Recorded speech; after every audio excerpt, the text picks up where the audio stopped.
मंडळी, मी गोसेवक दिनकर बोलले. तुम्हाला मी या गायीविषयी थोडक्यात माहिती सांगणार आहे. त्या गीर गायीनं मला आज लखपती केलेला आहे. माझ्याकडे पहिल्यापासून गायी आहे. तर ह्या गायीला ज्या वेळेस आपण चरण्यासाठी सोडतो त्यावेळेस ती आनंदी असते, उत्साही असते आणि उत्साहाच्या भरामध्ये वर शेपूट करून उधळत असते. तर त्यावेळेस शांत झाली की आपली काय इच्छा आहे तर तिच्या कानामध्ये सांगणे, तर ती इच्छा खरोखर पूर्ण होते.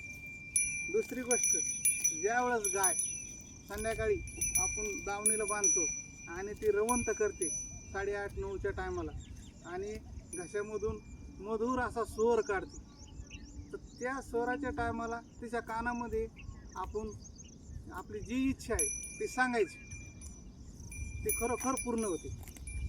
तिसरी गोष्ट, आपण कोणत्या चांगल्या कामाला जर चाललो आणि गाय आपल्या दारामध्ये गोठ्यामध्ये बांधलेली असते, त्या गायीच्या कानामध्ये आपण कोणत्या कामाला चाललो ते सांगायचं, ते काम सक्सेस होतं, 100% सक्सेस होतं.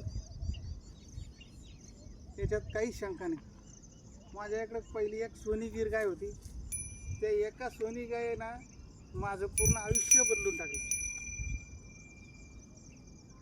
तर असं करून तुम्ही एक गाय तरी सांभाळावी ही माझी तुम्हाला विनंती आहे. नमस्कार म्हणतो.